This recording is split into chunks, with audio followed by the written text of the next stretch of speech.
नमस्कार, मेरा नाम डॉक्टर रणदीप सिंह है। I am working as medical oncologist या कैंसर विशेषज्ञ at Narayana super speciality hospital Gurgaon. दोस्तों, आज हम बात करेंगे कि क्या कैंसर के मरीजों को कोविड वैक्सीनेशन लेना चाहिए और ये सेफ है या नहीं। लास्ट 1 महीने में और 2 महीने में जब ये वेव आया है, ये कॉमनेस्ट क्वेश्चन है जो कि मरीजों से मैंने फेस किया है। हमारे देश में 3 तरह की कोविड वैक्सीन अवेलेबल है, Covishield, Covaxin and Sputnik. Cancer patients के लिए ये तीनों वैक्सीन हम दे सकते हैं और ये कह पाना कि एक वैक्सीन दूसरे से बेहतर है, ये काफ़ी कठिन है और हम लोग जनरली यही रिकमेंड करते हैं कि जो भी वैक्सीन आपको जब मिल सके वो लेनी चाहिए। सेकेंड क्वेश्चन आता है कि क्या ये कैंसर पेशेंट्स के लिए सेफ हैं। कैंसर पेशेंट्स मेजरली हम 2 पार्ट में डिवाइड करते हैं। एक तो ये पेशेंट्स होते हैं जिनका ट्रीटमेंट हो चुका है और वो ट्रीटमेंट खत्म करके अपनी नॉर्मल लाइफ में जा सके। ये पेशेंट्स के लिए कैंसर वैक्सीनेशन एब्सोल्युटली सेफ है। सेकंड पार्ट आता है वो मरीज जिनका रेडियोथेरेपी, सर्जरी या कीमोथेरेपी अभी हो रहा है, उनके लिए भी हम स्ट्रांगली रिकमेंड करते हैं कि उनको कोविड वैक्सीनेशन लेना चाहिए। बट इसमें थोड़ा सा डिफरेंस ये आ जाता है कि हम जनरली जो उनका एक्टिव ट्रीटमेंट चल रहा होता है उससे थोड़ा सा गैप करके वैक्सीनेशन करते हैं। एग्जाम्पल, अगर किसी की सर्जरी हो रही है और वो कॉम्प्लेक्स और बड़ी सर्जरी है जो कि जनरली कैंसर पेशेंट्स में रहती है, तो उनमें हम ये कहते हैं कि अगर वैक्सीनेशन लेना है तो या तो 2 वीक्स बिफोर सर्जरी लिया जाए या फिर 4 वीक्स आफ्टर सर्जरी या फिर जब वो पोस्ट ऑपरेटिव कॉम्प्लिकेशंस या तकलीफों से पूरे रिकवर हो गए हैं तब वैक्सीन लें।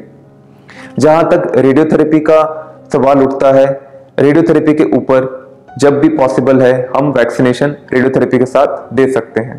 थर्ड आता है कि अगर किसी का कीमोथेरेपी, टारगेटेड थेरेपी या इम्यूनोथेरेपी चल रहा है तो उन पेशेंट्स में भी हम इंकरेज करते हैं कि उनको वैक्सीनेशन लेना चाहिए। जनरली जिस दिन उनकी कीमोथेरेपी या इम्यूनोथेरेपी का अपॉइंटमेंट होता है उससे हम 2 या 3 दिन पहले प्रेफर करते हैं कि वैक्सीनेशन लिया जाए, बिकॉज वैक्सीनेशन के साइड इफेक्ट्स इंटरफेयर कर सकते हैं कीमोथेरेपी की एडमिनिस्ट्रेशन से।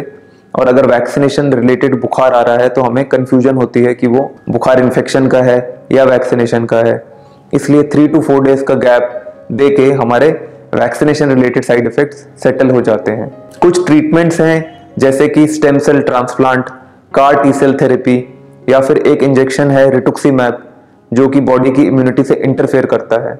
इन तीनों प्रक्रियाओं में जब मरीज का स्टेम सेल ट्रांसप्लांट या रिटुक्सीमैब लिया होता है या फिर उन्होंने कार टी सेल थेरेपी ली होती है तो हम लोग 3 महीने का गैप सजेस्ट करते हैं कोविड वैक्सीनेशन से और इनमें, क्योंकि स्टेम सेल ट्रांसप्लांट से या रिटुक्सीमैब से बॉडी की इम्यूनिटी काफी ज्यादा सप्रेस हो जाती है और पेशेंट की टेंडेंसी कि वो कोविड वैक्सीन लेने के बाद कोई प्रोटेक्टिव एंटीबॉडीज शरीर में प्रोड्यूस कर पाएगा उसकी संभावना काफी कम होती है।